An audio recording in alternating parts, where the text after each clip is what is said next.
末世降临，天灾接连出现，暴风雪呼啸而至。当我窝在农村的大别野里，吃着火锅，唱着歌，遇事别往心里搁，我老婆却和小瘪三冻得相拥在一起，啃着发霉的干巴馒头，自我安慰：我们有钱，有钱就肯定能买到一切。我想起前世被他们砍伐的场面，有钱，那就先买到自己的便宜命再说吧。我重生回来了，正巧碰到老婆大喜嚷嚷着要跟我离婚，我敛住眼里汹涌的恨意，满口答应。她却没想到我突然松口，放弃纠缠，不敢相信的连连质问：真的答应跟我离婚了？你可别再耍什么花招。我看了眼时间，距离末世天灾来临还有10天，时间不多了。现在，立刻，我们去民政局。一路上看着他满脸喜气洋洋，眉眼间掩饰不住的兴奋，我努力压制住嘎掉他的冲动。饥寒交迫之际，他拿起斧头砍向我，那剧痛仿佛还残留在天灵盖。这一世，我一定要让他们百倍偿还。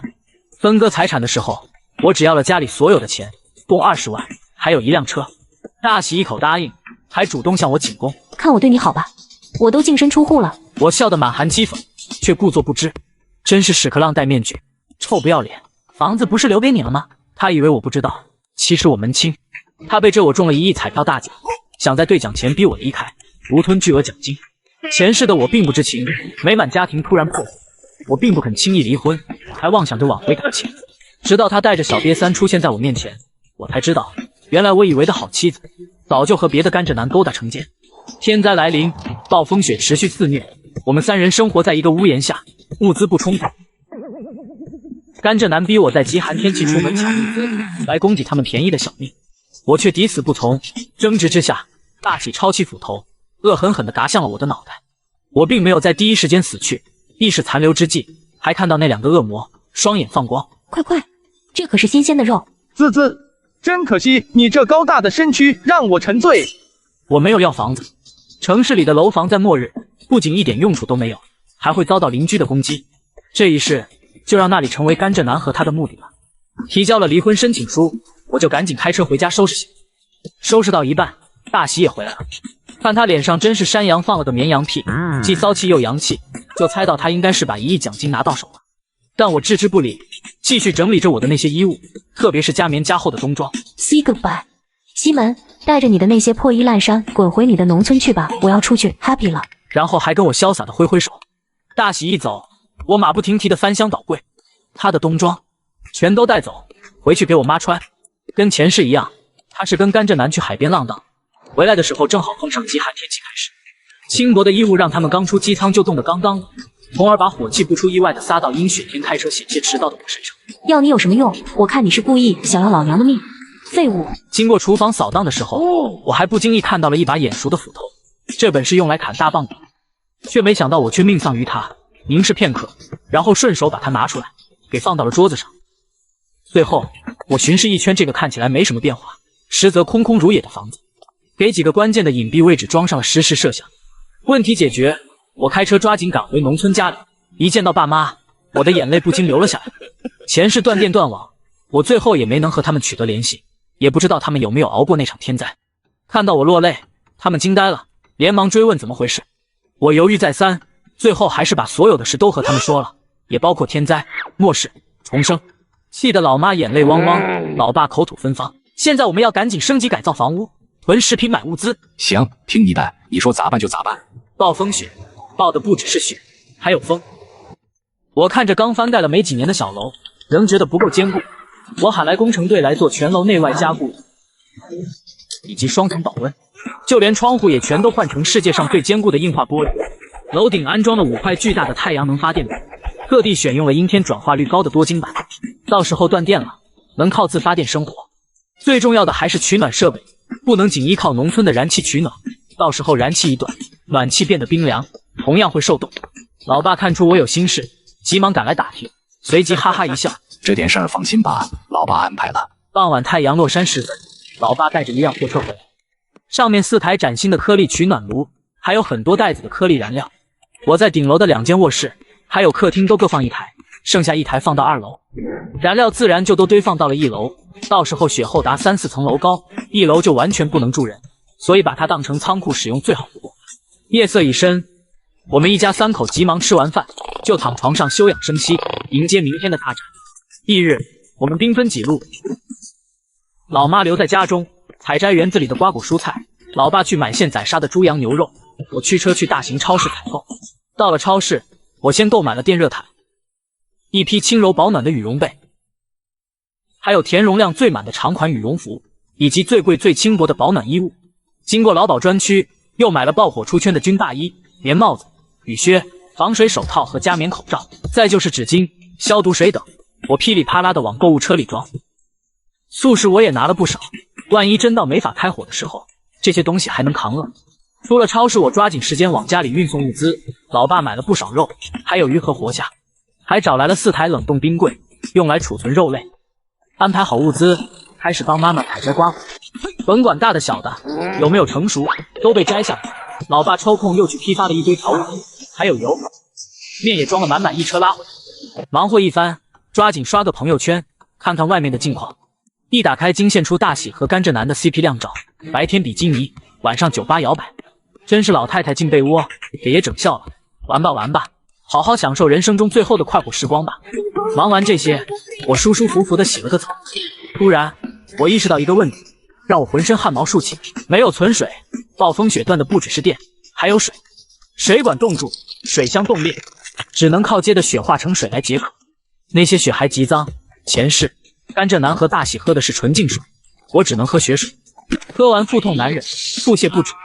这个时候距离天灾来临只剩不到3天了。我连忙去找老爸想办法。听了我的诉求，他笑得深不可测。原来我爸早就想到这个问题了，联系了一位干钢材的叔叔，定制了一个大型净水器，4个不锈钢水箱，不仅保暖，还是304材质的，存的水量至少能够我们一家3口省吃俭用喝上小1年了。这波操作终于引起村里人的注意了，他们众说纷纭，指指点点。我以好心提醒，叔叔伯伯们，今年这天气感觉不太正常，大家多准备些过冬的东西吧。你小子懂什么？你刚吃过几年盐？他们嗤之以鼻。可就在第2天，天气骤然巨变。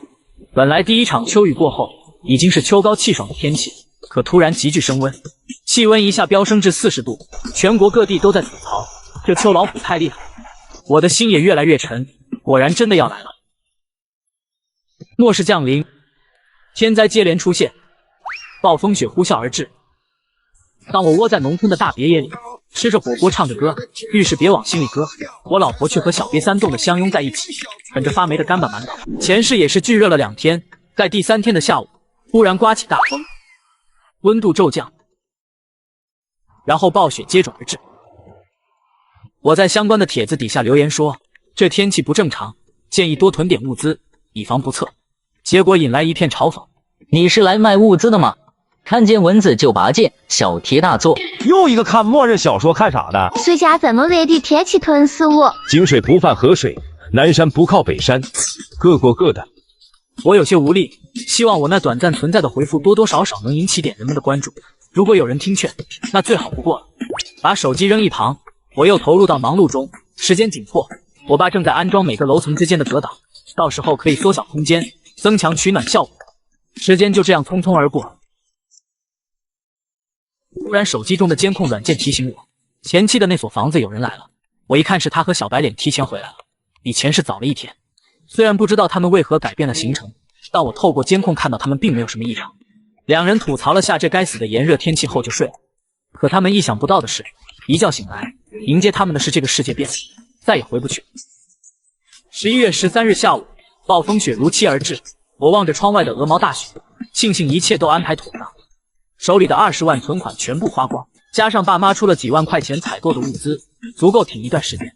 网上有人在骂这该死的鬼天气，有人问是不是哪里有冤情，也有人意识到了这反常，开始提倡囤点物资。特别是到了傍晚时分，雪还没有停的意思，越下越厚。前妻依偎在小白脸的怀里，软软问道：“我们要不要也囤点食品？”外面冻死人了，要出去你去，有钱人什么买不到，在网上找跑腿的买点不就行了。过了2个多小时，他们买的东西才送到。前妻还嘟囔着要给跑腿小哥差评，说给了那么多的跑腿，结果速度还这么慢。可他也不看看外面的雪已经积到小腿。我看了下他们购买的物资，除了2份外卖之外，就都是零食啤酒。摇了摇头，关掉了监控画面，从卧室出来想看看晚饭吃什么，可客厅竟空无一人。我跑到1楼才找到了我爸，他止不住的朝门外张望。妈，怎么了？你爸，他还没有回来。我的心咯噔一下，我爸去哪儿了？暴雪末日即将来临，门外连个人影都看不见，团子大的雪啪啪乱砸，让人寸步难行。今天中午吃完饭，他看着起风了，就说要回你爷爷家拿点东西。妈，你先别急，我现在就开车去找他。就在这时，幸亏我想得周到，早给轮胎加上防滑链，要不然等到半夜能回来就不错了。你这老家伙还感觉自己挺骄傲，把我和儿子快要吓死了。我爸也不生气，到车上往下搬东西，先是一些农用工具，铁锹、镰刀、锤子，还有一把电锯。这些工具不仅能够铲雪，关键时刻还能保命。人心往往比自然环境更可怕，不知是风太大了还是怎么的，我眼前被一层泪打湿了。这时老爸拉出来最后一件东西，竟是一条狗。老爸说看他可怜，就给带回来了。看你长得这么彪，以后你就叫灯泡了。现在家里又多一张嘴吃饭，能不能熬过这场天灾就看天意了。夜色渐深，雪还是继续肆虐，风从门缝里刮进来，呜呜作响，直击我脆弱的小心脏。我被吵睡。起床看见客厅亮着灯，是老爸拿着厚实的塑料布准备钉在窗户上，这样做既防风又保暖。爸，我担心这布的透气性，别到时候咱们自己把自己闷出病了。好像忘了和你说了，房屋加固的时候，我还顺便做了新风系统，再怎么封窗，空气呀也绝对新鲜。我再一次为我爸的先见之明点个赞。我拿起手机准备上网刷抖音，就在这时，电话突然响了。定睛一看，来电人竟是脑满肥肠的大喜。家里厚被子呢？我怎么找不到？我都快被冻死了。厚被子啊，那是我买的，咱俩离婚了，肯定是被我带走了。连床被子你都要枕着算盘睡觉，斤斤计较，真是只配用破烂的便宜命。我可不候着他骂我，早就没那习惯了。被子没有了，衣服还都不见了呢。蠢女人，直接挂断了电话，接着打开了监控，看着一脸不可置信的大喜，盯着被我挂断的电话，一顿暴躁输出。这个空调是不是坏了？一点都不炙热。甘蔗男百般讨好，哄着他进入被窝一起取暖。哼，你们就好好抱着吧。按照前世，明天雪应该会暂停几天，然后真正的灾难就会反扑而来。可是末世来临，全世界的物资都会迎来大短缺，就靠手中的这点物资和资金，根本维持不了多久。毕竟想要生存，得需要海量的物资。就在这个时候，西门的眼前忽然出现了一缕白光，他觉得是自己的眼睛花了，伸手去揉了揉。此时，似乎这缕白光本身就是他的一部分。西门心念一动，意识瞬间就进入了那道白光当中。果然进去一看，发现这里竟然是一个巨大无比的白茫茫的空间，面积不知道有多大，只有大片的空白。这是异空间，看来我重生之后拥有了一些特殊的能力。西门的心中顿时一喜，有了这个巨大的空间，他为末日存放物资就方便太多了。末世降临，天灾接连出现，暴风雪呼啸而至。重生后的我觉醒一囤积100亿物资，这一世我不会对任何人心慈手软，只为自己和父母而活。失踪老爸也顺利返回家中，并对房屋进行了升级改造。此时，西门竟心念一动，成功打开异空间。我了个豆，这么大的空间简直无所不能啊！地方不够的问题解决了，现在要做的就是尽可能多囤物资。还有最重要的是，马妹啊，还得想办法弄点钱，明早和爸妈商量下吧。本轮暴雪天气已过，后续天气将持续转晴。爸，现在回温只是暂时的，2天后真正的灾难就会席卷而来，生怕老爸不信。我又强调一句，是真的，你要相信我。闻言，怎么会不信？你是我儿子，我是你老子，我不信你信谁？我同老爸说了一下我目前的想法，现在还是要继续囤积大量物资，因为我也不知道灾难什么时候会结束。同时我也说了这个神秘的空间，但现在最大的问题就是钱不够。傻儿子，咱们可以找银行啊。随后我们拿着房产证来到银行，抵押市价800万的房子，贷了400万出来。就在这时，一个西装革履的业务员走了过来。是不是需要用钱啊？我瞥了他一眼，你是谁？我就问你现在是不是需要用钱，而银行那边不肯借给你？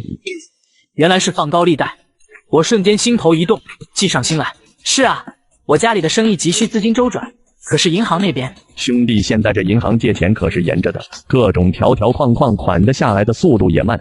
不过兄弟，如果你急需用钱的话，我倒是可以帮你这个忙。随后把我带到他老板面前，老板一身阿诗玛，两人开始演戏，我们也卖力配合。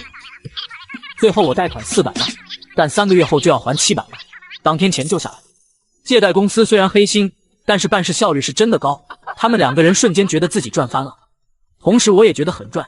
3个月后他俩是不是还活着就不好说了。回去途中，我打开监控，看下前妻他们在干嘛。没想到他正在和小白脸吵架。大熊，外卖根本没人接单了，跑腿也没有，我给你钱，你出去买点东西回来吃。大喜，你看我这个小身板，一出去不得埋到雪里呀？你一个大男人出去买点东西怎么了？你还想让我这个弱女子出去买吗？凭什么每次都指使我？我把话撂这了，就是饿死从这跳下去，我也不出去买东西。大熊，你再说一遍。接着他们便吵了起来。看了一会，我就退出了监控。贷完款，我们朝着超市走去，准备把之前买的东西再买一点点。买完东西找了个没人的地方，把这些物资一股脑全扔到一空间。这空间既然可以保存鲜肉和蔬菜水果，那么做好的饭菜又怎么样呢？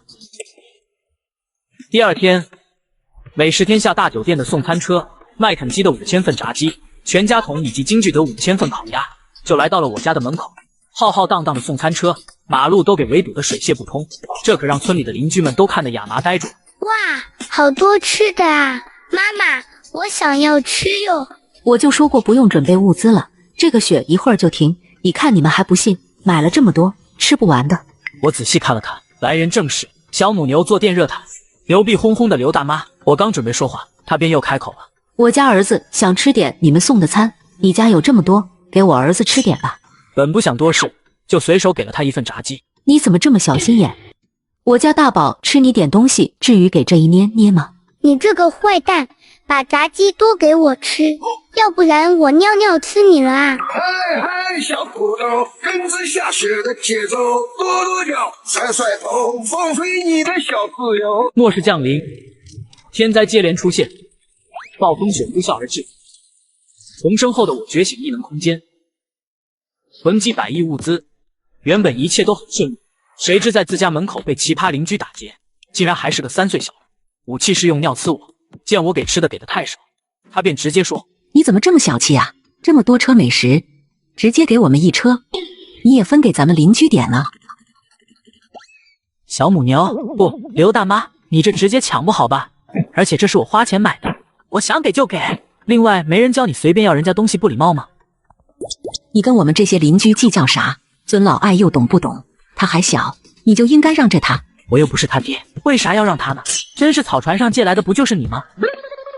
做人不要斤斤计较，吃亏是福。那我祝你福如加勒比海，寿比昙花。就在我们争执不下的时候，一个人窜了出来。何妨妖孽，敢伤无耳。哦，哎呦，这不是小刘吗？我看有人欺负我儿子，一不小心就踢了过来，没伤到你吧？你看我下手也没个轻重的。你绝对故意的。我年龄大了，身体不好，还有心脏病，你可别跟我计较啊。而且老话说得好，吃亏是福，你说是吧？你欺负人。儿子，把那炸鸡给你刘大妈，让你刘大妈回去补补。好的吧？回去吃炸鸡了。你个小没良心的，你老妈和鸡孰轻孰重？你别跑。姜还是老的辣，千学不如一看，千看不如一练。老爸还是你厉害，以其人之道还治其人之身。众人无奈撤退，我们把车辆指挥进院里。忙了一天，吃过晚饭，泡得早，洗去一天的乌烟瘴气，就早早睡去。第二天一早，我便被一阵吵闹声叫醒。客厅里许久不见得三叔二大爷和爸妈说着什么。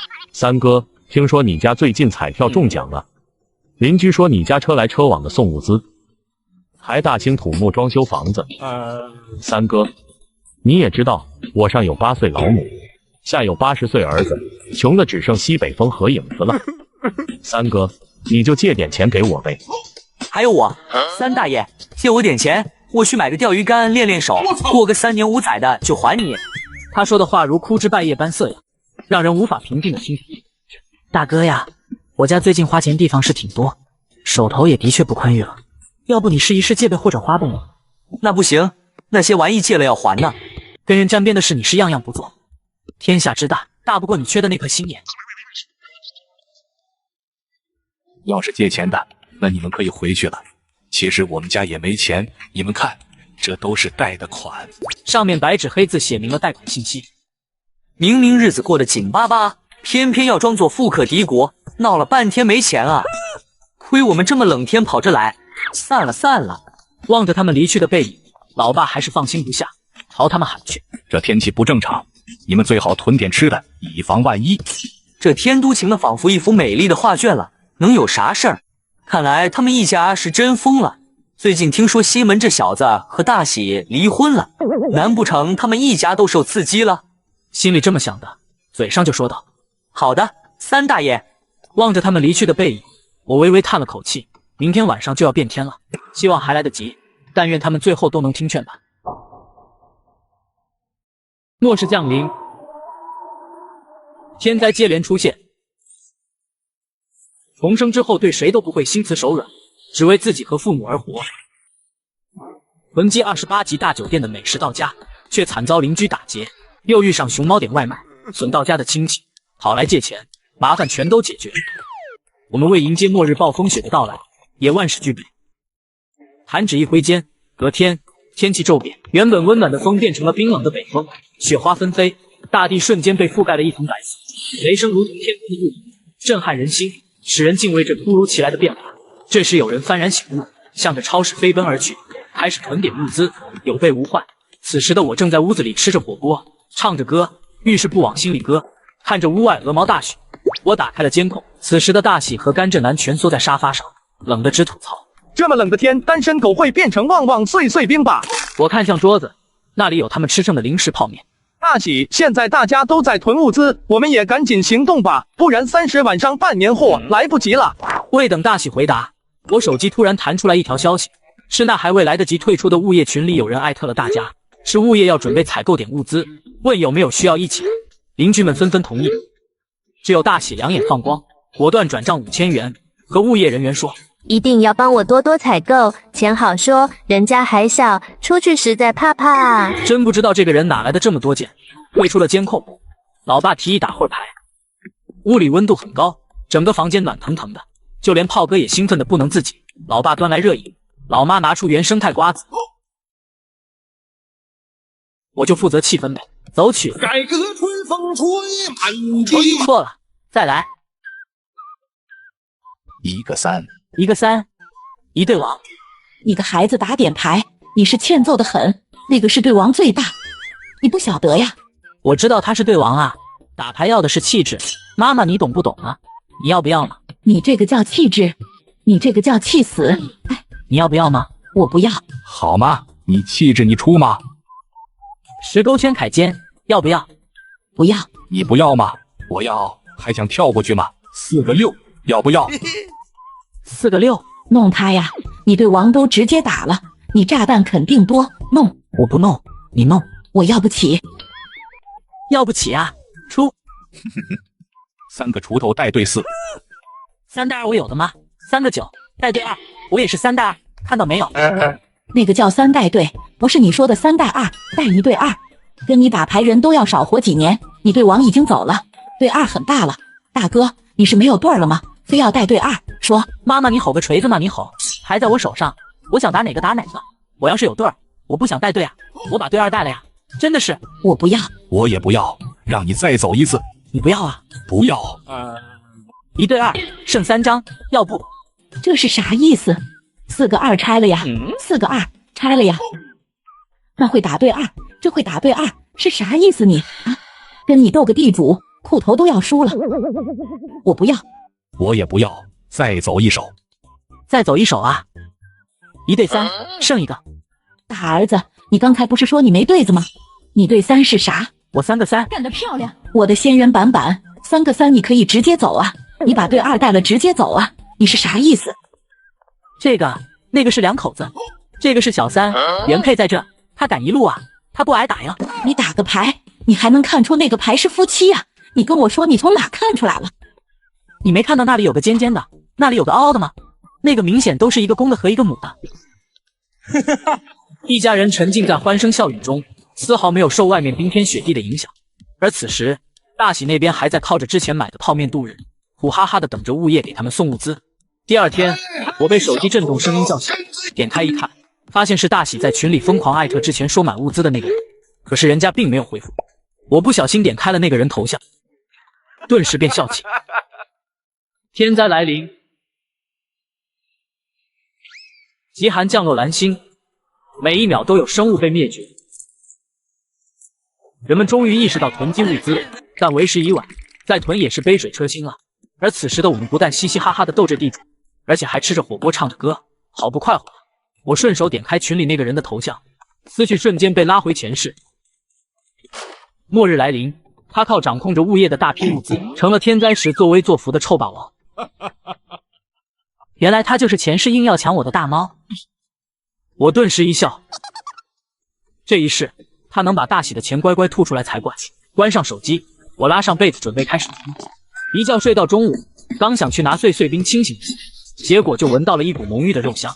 原来是老妈准备了羊蝎子火锅，蝎子被炖的酱香浓郁，软烂脱骨，还有各类肉卷、蔬菜、豆制品做配菜。我左右开弓吃的不亦乐乎。这时我看到老妈想说点啥，却犹犹豫豫没有开口。妈，你想说什么？我妈迟疑了片刻才说道。妈每次想起你说前世发生的一切，就难过的睡不着。那时候的你该有多痛苦呀！我爸也随即闷了一口酒。怪爸妈没能保护好你，这一世我们加倍补偿你。看着他们为我担忧，为我自责，我暗暗发誓，这一世我一定照顾好二老。同时，我对大喜的恨意也达到爆表，把新鲜出炉的羊蝎子火锅拍成照片，发到朋友圈，设置成仅大喜可见。然后我就静候佳音。不一会，大喜给我发来了视频邀请。拒接，随即而来的就是打起了电话。再拒接，此时我就是走路包饺子，必须拿捏起来。就猜到大喜的轰炸不会结束，这次接起了他的电话，刚接起来就是震耳欲聋的咆哮声。西门，你去哪了？怎么你还吃上火锅了？你都让我滚了，还管我去哪里？一个人吃一碟盐，咸的。你回村里了，你回你爸妈家了，对不对？我随手拍了家里装修好的一处照片发过去。你觉得这是我家？那边的大喜不出声了。2个月前我刚带着他陪我回过这里，但新的装修确实不像是之前那般农村小土楼的样子。接着就听到他语气放软：西门，我错了，我提出跟你离婚也是一时冲昏了头，我错了，后悔了。告诉我你在哪里，我去找你好不好？你老婆实在太饿了，家里还冷，没了你我就是不行，你忍心我饿死吗？变脸如此之快，让我忍不住大笑。大喜，你还真是嘴里插了开塞露，张嘴就拉呀！你身边不是有你的小可爱吗？你让他给你弄吃的呀！西门，你别乱想，我和他只是普通朋友。癞蛤蟆追青蛙，长得丑玩的话，你说的话炮哥都得不信，你自己好自为之吧。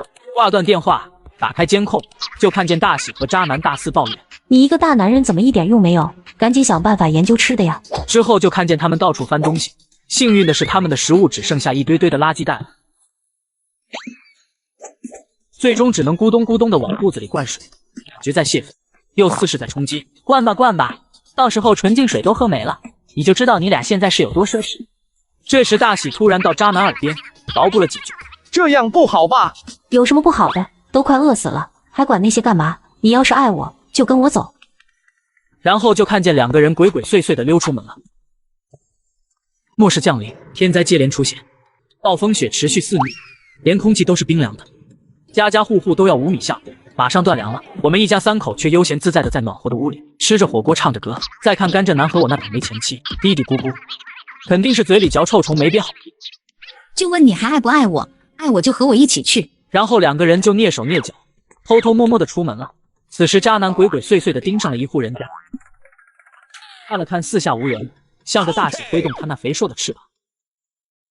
确定是这家吗？对，今夜第一份买卖就是这里。他家门口这么多垃圾，物资肯定大大的有。你稍等，我来点高科技手段开门。只见里面的住户正大快朵颐的啃着烧鸡，看着漂亮国内旮沓的大店里，毫不兴奋。这俩趁人不备，3下5除2，给人家紧紧的固定住。这小子还真是个宝藏男孩，存粮还真多。快点多找找，我现在饿得感觉自己像个变形金刚，可以把所有的食物都变没。话没说完，甘蔗男就又出发了，照猫画虎，他们又搜刮了好几天。1个多小时后，2人再次出现监控画面里，他们大步流星的跑进家，瘫坐在地上，仔细一看，大包小补的拿来不少东西。我再瞪眼一瞧，他俩的脸上鼻青脸肿，满身伤痕，这估计就是他俩密谋的结果。看来我走了，前世的情节也发生了改变。但是这个时候没东西吃，他们的选择是直接将我们吃掉。回想起当初，那感觉依然会钻心的疼。接着物业群里疯狂的弹出消息：大爷的，畜生不如啊！老子在家看漂亮国大片呢，两人直接闯进我家，二话不说给我固定住了，还把老子吃的抢了。你这让我咋活啊？丧尽天良啊！我正泡澡呢，两个人闯进来，也二话不说直接给我绑起来。绑就绑，你倒是给我遮着点呗，春光都炸泄了。我也被抢了。一条接一条骂人的消息持续刷屏，然而并没有人应和。我暗叹口气，这无疑是提醒了所有人心头的那个魔鬼。饥寒交迫之际，找不到物资，看不到未来，在随时可能九死一生的情况下，良心就会丧于困境。有人开了头，其他人就再也无所顾忌。雪接连下了好几天，积雪已经达到了2米，温度也降到了零下20度。时间正在枯燥的等待中变得漫长，但偶尔和傻炮哥玩玩也不错。突然，一阵阵敲门声打破了原本的热闹。老西呀，是我莎莎。不是别人，来人正是我们的村长。家里这么暖和啊，不错不错。那个村长啊，你来我家有什么事吗？我来这也没有别的事，就是来整些吃的。原来大雪封门，无耻村长就开始挨家挨户的收集物资。这么多住户总会有一些胆小，因为畏惧而听从村长莎莎的话，把物资交了出去。由于他的语气强硬，要没收各家的物资，终于有人被逼急了，站出来反驳他。这下他就顺势来找我了。暴雪降临，村里人都没囤吃的，所以我合计了下，大家把家里的吃的都交到我家。我是村长，我来给大家统一调配，这样能保证大家都活着。村长，现在大雪封门，根本没办法出去，我们自己的东西都不够吃，你还要收集起来统一分配，这像话吗？做人嘛，要大度一点嘛。这个时候我们应当团结一心，共度难关才对吗？而且你家肯定有粮食，大雪来临前，我们都看见你家那热闹非凡的场面了。不对呀，农村家里面都应该会囤不少粮食啊，而且雪停了2天，我看见大家都在收作物啊。就算是天天吃大米，也不会这么快就吃完了，毕竟雪也才下1个礼拜。我爸说的一点不错，这粮食确实不会这么快就吃完。这时村长忧心忡忡，支支吾吾的开口道：粮食嘛，卖了。重生之后觉醒异能空间，这一世我要让红杏出墙的前妻和甘蔗男百倍偿还。前妻和小白脸饿得居然干起了抢劫，我就知道他们的脑子想不出好主意。暴雪又在持续肆虐，1楼已经彻底淹没，想要出门根本不可能。无独有偶，不知村长怎么设法来到我家的，竟然开口就打着村民的旗号要食物。粮食嘛，卖了。那个前几天一窝蜂似的来了不少外地人，他们以50倍的价格收粮食。村民们一听，当即就把地里的粮食都收了卖了。我们想着就是一场普通的大雪，把家里的存粮也一起都卖了。此时我竟哑巴演讲，无言以对。纯傻子！村长，实不相瞒，我们家的东西也都吃完了，你现在是不是收集到了物资，可以分给我们点吗？不对呀，上次我可看见你们买了满满一大车的东西呢。现在大家遇到了麻烦，到你们发挥精神的时候了。你们放心，等雪灾一过去，我们肯定会加倍偿还你们的。这老登丝毫不理会我说的分我家物资的事情。我家其实也没有食物，那些说我家有食物的都是谣言。之前雪不是停了吗？我们把囤的东西全卖了，想及时止损，谁曾想大雪又来了。我爸看着我，这小子真是阎王爷讲故事，鬼话连篇，暗暗竖起了大拇指。凭我老奸巨猾多年的经验来看，这小鬼头应该没说实话。我在村里这么多年，哪个生旦净末丑没过过我的手？想骗我，门都没有。看着他满脸的质疑，我主动出击。不信您来看看。我领着他来到1楼。几天前，我在看完大喜那边监控后，立马把家里储存的食物放进空间，不怕贼偷，就怕贼惦记。我准备都装进去，但是老爸却让留一些。您看看，就剩这仨瓜俩枣了，我们自己家吃都够呛了，实在是给不了。不对呀，他家不可能只有这点呢。只看见进了，没看见出啊？难道他家还有隐蔽位置是我不知道的？姐，你家就这点吃的，还以为有多少呢？既然你们给不起，那到时候分配就没你家的了。这就不劳村长大人费心了。看他们如此冷静，想必肯定是背后耍手段了。嘿嘿，应该还不少，得想个法子让他们乖乖交出来。这事还得放长线钓大鱼啊！村长走后，老爸神色凝重。我有预感，他一定看出来什么了。以后家里面门窗要关好，有人敲门，咱也尽量别开。不知道过了多少天，暴雪持续不断，气温也降到了零下50度。哪怕火烧的再旺，房间里也是冒着嗖嗖的冷气，暖和不过来。我们只能打开电热毯，穿着保暖厚实的衣服，随时随地喝着热茶。浩哥肉乎乎的在我身边，才不至于那么难熬。此起彼伏，紧接着另一个噩耗又来了，停电了，同时网络也都瘫痪了，我们彻底与世隔绝。更没想到的是，安装的太阳能发电板并没有起到太大作用，因为哪怕发电板幅度再大，也被积雪淹没一半，加上天阴的不见阳光，遮的太阳微乎其微。幸亏我爸早已备好5台大型的蓄电池，以及我充好的10多个大容量充电宝，才不至于立马陷入困境。本来想晚上一家3口睡一间屋可能会暖和点，可打地铺太冷了，根本躺不住，外加上我爸呼噜声太大了，这才作罢。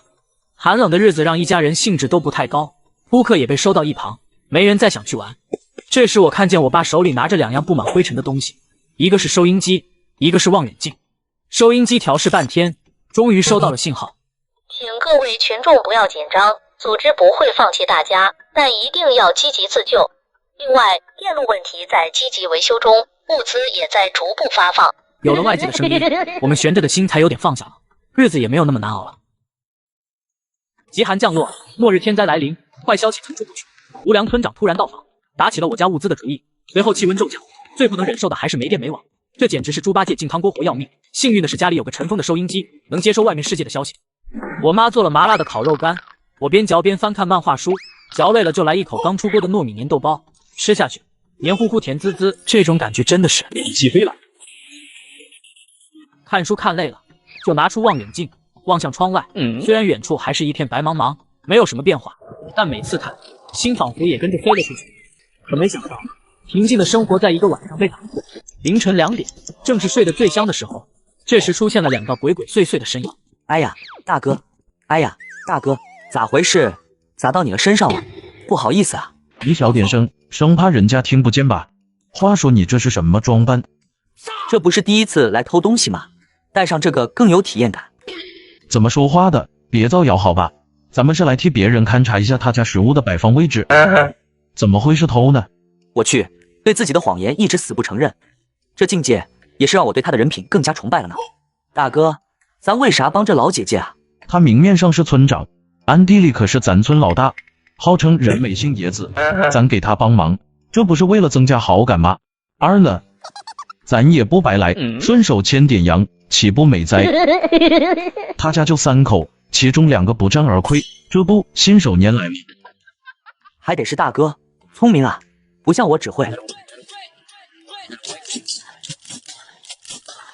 哦，闭上嘴巴，让你的行动说话。你那边找到进去的地方了吗？没有，我这边窗子都锁起来了，而且那个窗户好像还升级改造过，刚刚硬。砸窗户估计也行不通，声音太大会吵醒他们。这是最后一个窗户了，实在不行就回去找个会开锁的。哎，大哥，开了。不错不错，今晚给你加鸡腿。好了好了，别乐了，快进去吧。话说这什么鬼天气，冻死人了，难道世界末日是真的？哎，他家还挺暖和。去，小声点，赶紧去，走。说完，2个人便鬼鬼祟祟地朝屋里走。我那边，你这边，分头行动，找到隐秘仓库，咱们厕所汇合。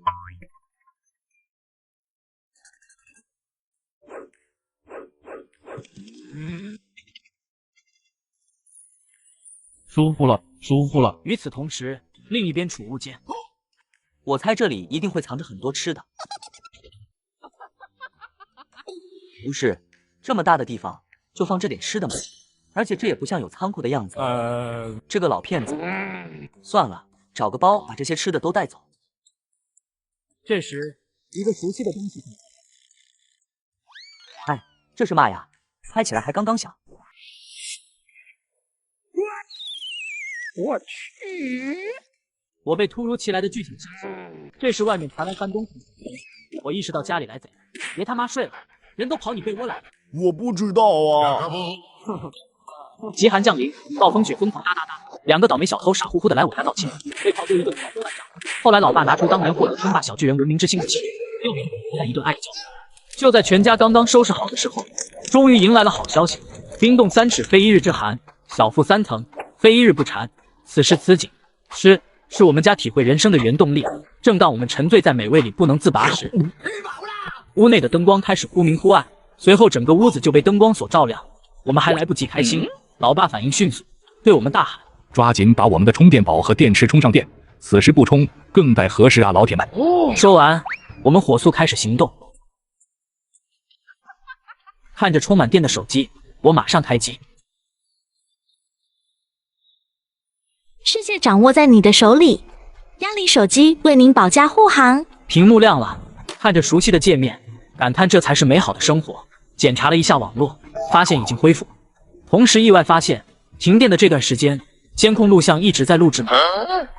原来是带有电池的监控仍在录制视频，并且自动储存，在网络恢复的时候，又开始往我这边传输。我简单跳着看了一下，果然发现有好戏已经登场。就在几天前，应该是抢来的食物又吃完了，大喜和甘蔗男大吵架，并且都用上了那爱情的小拳头。不过大喜那火力我是最清楚不过的，毕竟我是那第一个扛揍的沙袋。两人之间的争吵犹如一场无法预料的暴风雨，突然袭来。你根本就不配和我一起生活，你连保障我最基本的生活能力都没有。不骂你那是因为懒，嫌张嘴麻烦。对，懒。确实够懒，这些日子的食物哪个不是我亲自抢来送你嘴边的？现在我坏事做尽，成了过街人人喊打的老鼠，不能给你鞠躬效力了。你开始嫌弃我了？拿你当人的时候，你尽量装得像点好吗？不用在这给我胡搅蛮缠。绿帽子的最高境界就是3番5次的带，你以为我不知道？你最近又勾搭上了隔壁88岁摇滚帅弟。大喜一听，脸色瞬间铁青，嗓音高昂，仿佛有一股怒火在屋里弥漫。瞬间激烈的打斗声充斥整个楼层。结束战斗，大喜直接开溜。我打开监控，想看看他们现在什么情况。因为前段时间停电，甘蔗男那边的空调也成了摆设。他蜷缩在床上，上面盖着一层又一层的衣服，连夏天的半袖也未能幸免，像是人为堆砌的一座坟。他许久未动，就在我以为他嘎掉的时候，他又缓缓伸出一只手，摸索着空调遥控器，还把手机充上电。看到这里，我心头一颤，他竟然还没答，这就让我百思不得其解了。顷刻间，他竟一口一口地往嘴里塞一团白色的东西，仔细一看，是蚕丝被子里面的蚕丝。他竟靠着蚕丝活到现在，但看到他的奄奄一息的样子，就让我感到无比心痛，仿佛前世他们正在肆虐我的时候。这时我的脑海灵光一现，想到一个复仇计划，我向甘蔗男打去视频电话，他拒绝一次，我就再打一次。在我这样一直攻击下，他终于接了。干嘛？视频电话一接通，他看见我红光满面的样子，更是气不打一处来。哟，看你这样子，这段时间过得不怎么样啊。你要是专门来笑话我了，那我就挂了。别，我看你这样，你应该撑不了多久。你看看你，我之前说过，大喜就是个海后。你看他不但背叛我，现在又抛弃你了。你现在在这饿的都快要嘎了，而他呢，正在外面逍遥快活。我看了都心疼你。你们在一起都是你一直在付出，好处都让他占了。他中彩票给你1分了吗？还对你吆五喝六。现在你要嘎了，估计他都不知道。兄弟啊，你甘心吗？